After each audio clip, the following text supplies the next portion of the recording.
Isa, buenas noches. Hola, ¿qué tal? Gracias por la invitación. Toda una vida garantiza el acceso progresivo de las personas a sus derechos. Cuéntenos, ¿se ha llegado al objetivo con el plan? Bienvenida. Gracias. Bueno, primero contextualizar el enfoque del Plan Toda una Vida, recordar que dentro del Plan Nacional de Desarrollo se concibió justamente la atención a estos grupos más vulnerables, las personas en pobreza y pobreza extrema, y es en este documento, en el Plan Nacional de Desarrollo, donde se han concebido estos 7 ejes emblemáticos, entre otros, que permitieron dar forma al Plan Toda una Vida. La Secretaría Técnica a la cual yo pertenezco justamente hace dentro de sus atribuciones toda la suerte de articulación de las demás carteras de Estado que implementan estas 7 misiones del plan. El Plan Toda una Vida recoge la ejecución de una política pública que permite atender, como usted ya ha mencionado, el ciclo de vida de las personas desde que nacen hasta que mueren. En ese sentido, pues, somos todos partícipes de un proyecto impulsado por el Gobierno Nacional, encabezado por el señor Presidente, que nos permite dar atención a esta población vulnerable. Desde que empezó la misión Las Manuelas, ¿qué efectos y beneficios ha traído al país? Bueno, Las Manuelas es un proyecto que el presidente lo impulsó desde cuando él ejercía la vicepresidencia de la República y tiene el objeto principal la identificación de personas con discapacidad y la atención a sus necesidades y a las del grupo familiar. Es necesario recordar cuáles son las metas proyectadas de este proyecto hasta el 2021. Tenemos aproximadamente la meta de 426,000 personas con discapacidad que vamos a identificar y que nos van a permitir dar atención en los distintos aspectos que esta población requiere. Por ejemplo, la intervención que nosotros hacemos es a través de brigadas. Esta brigada está conformada por las Manuelas, nuestras lindas brigadistas que con toda la capacitación que ellas han recibido pueden atender de mejor manera y tratar estos casos de discapacidad.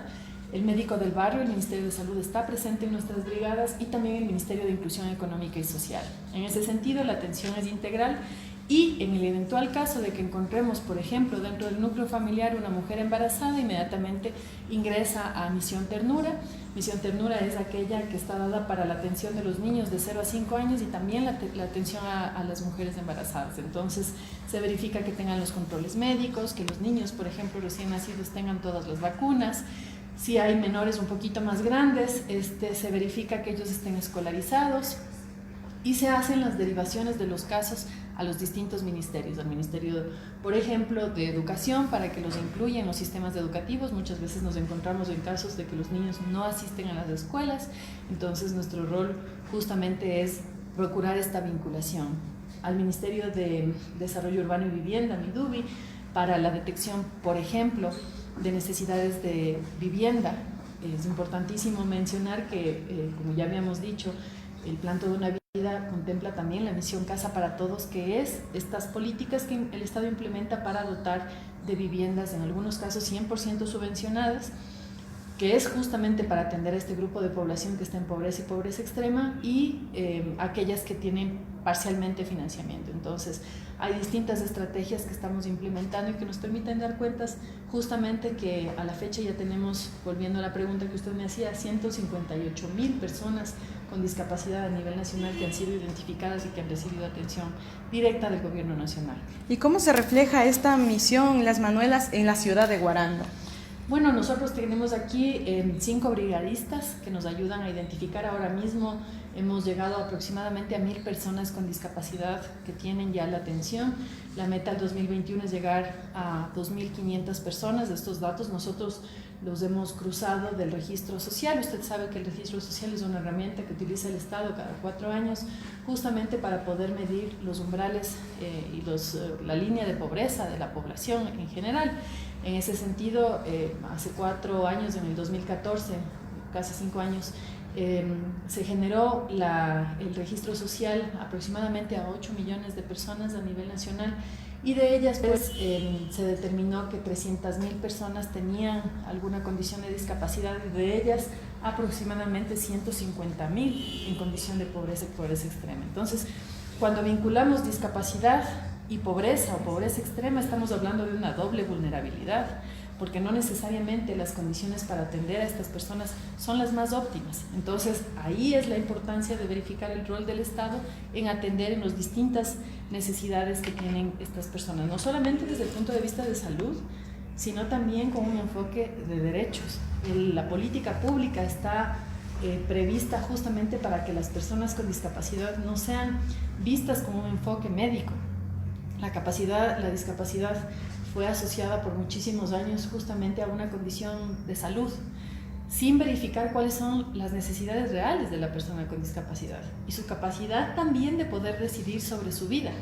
Entonces, la Secretaría Técnica, a la cual yo represento, también apoya en construir el plan de atención y vida de estas personas, es decir, desde el punto de vista de la persona con discapacidad, hacia dónde quiere ir, cuáles son sus requerimientos, que no pasa únicamente, como ya he mencionado, desde el punto de vista médico, sino también qué espera de su familia, cómo espera que la sociedad lo trate, cuáles son sus necesidades básicas que le hacen feliz. Entonces, esa es la atención que nosotros procuramos dar a este grupo de la población. No podemos dejar de aprovechar esta oportunidad para dar a conocer a la ciudadanía sobre las medidas económicas que se dieron a conocer el día de ayer mediante una cadena nacional. ¿Cómo cree usted que los ecuatorianos van a tomar estas medidas, ya que imaginaron que sería un poquito más fuerte? Bueno, siempre estas decisiones económicas son complejas, creo que requieren un nivel de madurez política desde el punto de vista del gobierno, porque ya como lo mencionó el señor presidente el día de ayer, son medidas que no están ancladas necesariamente a una situación o un factor político, sino a un factor técnico de crisis económica. Al inicio, en el año 2017, tuvimos un déficit presupuestario de más de 6.000 millones de dólares y eso es una cifra extremadamente alta. Entonces, las decisiones que se han tomado, como ya lo mencionó el presidente, debieron haberse tomado incluso en décadas pasadas y que son necesarias justamente para que la situación del país mejore, no solamente en estos momentos, sino también a futuro. La proyección es que al 2021 podamos tener ya un equilibrio económico que nos permita salir adelante. Evidentemente, la situación es crítica. Creo que como ecuatorianos tenemos que estar conscientes de la realidad en la que estamos viviendo y que estas decisiones que se han adoptado creo que están investidas de muchísima responsabilidad y sobre todo conciencia de no afectar a los grupos más vulnerables, como el que hablábamos hace un momentito, que es nuestra población que está en pobreza y pobreza extrema. El presidente justamente el día de ayer anunció que más de 300.000 personas van a ingresar a recibir los bonos del Estado y que se ha hecho un incremento de $15 a los bonos que ya venían recibiendo aproximadamente 1 millón de personas. En ese sentido, pues, convocar a la ciudadanía a entender que este es un proceso que es complejo, pero que requiere nuestro apoyo. No solamente se han tomado estas decisiones desde el punto de vista, por ejemplo, de la eliminación de los subsidios a los combustibles, sino otro tipo de acciones que van a permitir de alguna forma blindar y mejorar los emprendimientos productivos, por ejemplo.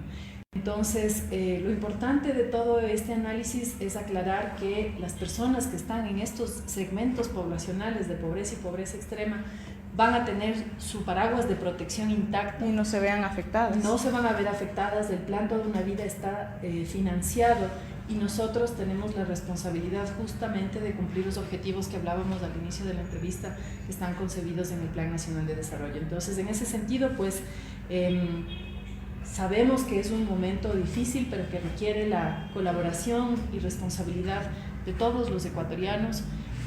Creo que siempre asumir este tipo de decisiones tiene un riesgo incluso político, pero como nos ha dicho el presidente, ese riesgo debemos cubrir y debemos saldarlo por el bien del país. No hay otra opción. Agradecemos la presencia de la abogada Francisca Erdoiza, secretaria técnica nacional del Plan Toda una Vida. Estamos muy agradecidos ya que ha venido a darnos a conocer en sí cómo se está manejando este Plan Toda una Vida dentro de lo que es la ciudad de Guaranda y en sí de todo el país. Esperamos que vengan en otras ocasiones a darnos a conocer cómo se está manejando este plan.